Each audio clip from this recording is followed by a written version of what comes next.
Hello, good morning dear students.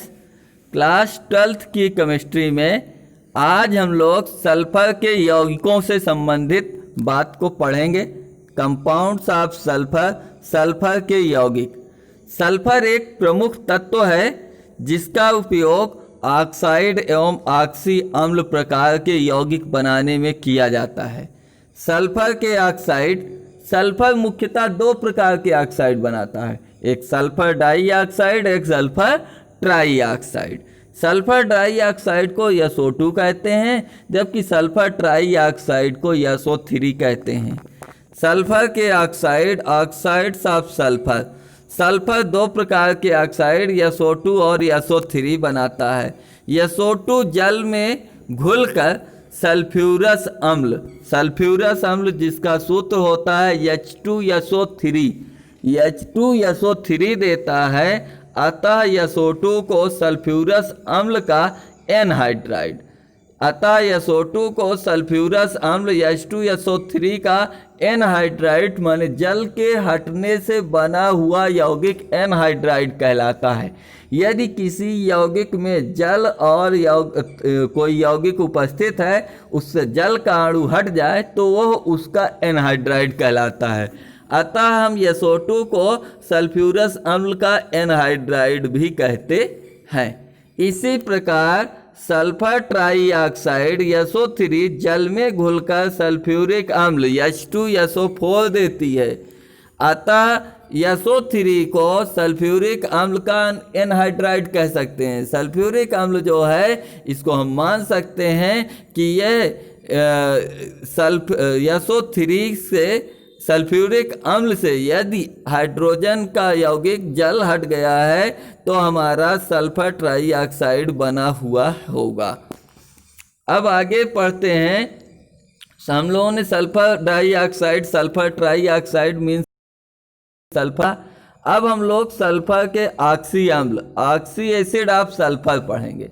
Sulphur बहुत से oxy अम्ल बनाता है, कई एक ऑक्सी अम्ल बनाता है। वे ऑक्सी अम्ल जिनमें SS bond, S single bond S, sulphur और सल्फर के मध्य सिंगल बंध होता है, थायोनिक अम्ल कहलाता है। उन्हें हम थायोनिक अम्ल कहते हैं।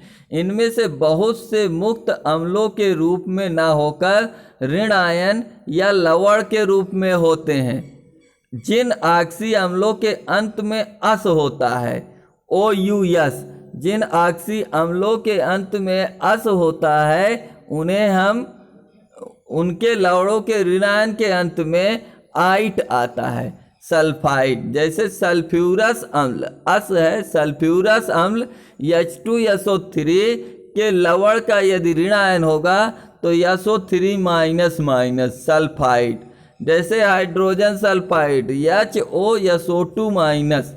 इसी प्रकार पायरो सल्फ्यूरस अम्ल H2H2O5, हाइड्रो सल्फ्यूरस अम्ल H2H2O4 के लवण के ऋणायन क्रमशः पायरो सल्फाइड O3 तथा हाइड्रोथायोनाइट O2 हैं।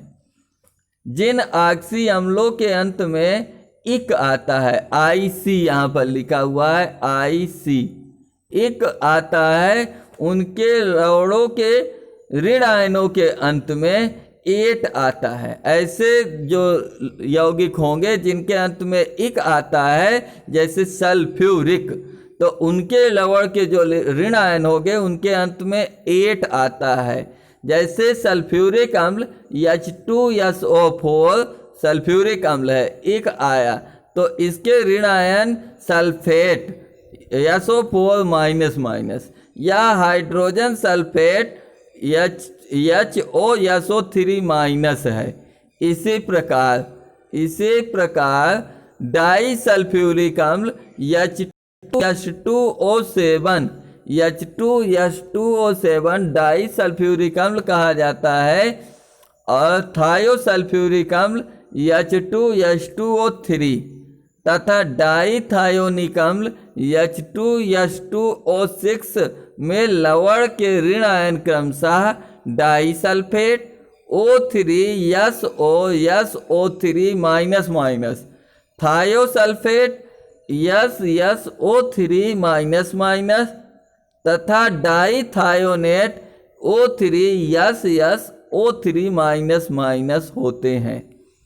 इस प्रकार से आगे हम इसके कुछ अन्य यौगिकों के नाम, कुछ अन्य ऑक्सी अम्ल और उनके यौगिकों के नाम पढ़ेंगे, उनके सूत्र पढ़ेंगे।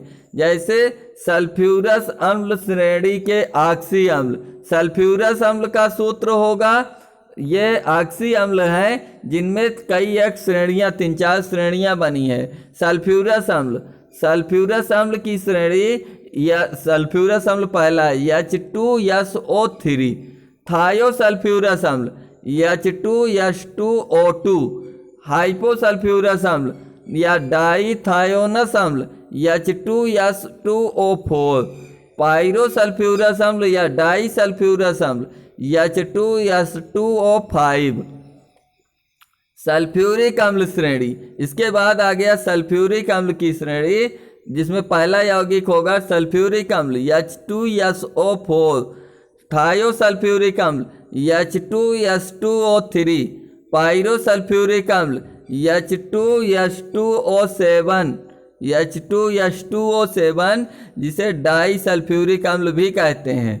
थर्ड श्रेणी है हमारी थायोनिक अम्ल श्रेणी, डाईथायोनिक अम्ल H2S2O6, पॉलीथायोनिक अम्ल H2SN, यस जो है एक से अधिक है, O6, जहाँ N = 3, 4, 5, 6 कुछ भी हो सकती है। और अगली श्रेणी है पायरॉक्सी अम्ल श्रेणी, पायरॉक्सी मोनोसल्फ्यूरिक अम्ल जिसे कैरो अम्ल भी कहते हैं H2SO4, पायरॉक्सी डाईसल्फ्यूरिक अम्ल जिसे मार्शल अम्ल भी कहते हैं H2S2O8। H2S2O8 को सामान्यतः मार्शल अम्ल के नाम से जाना जाता है, ये इनके व्यापारिक नाम है, कैरो अम्ल और मार्शल अम्ल। H2SO4 कैरो अम्ल और H2S2O8 मार्शल अम्ल।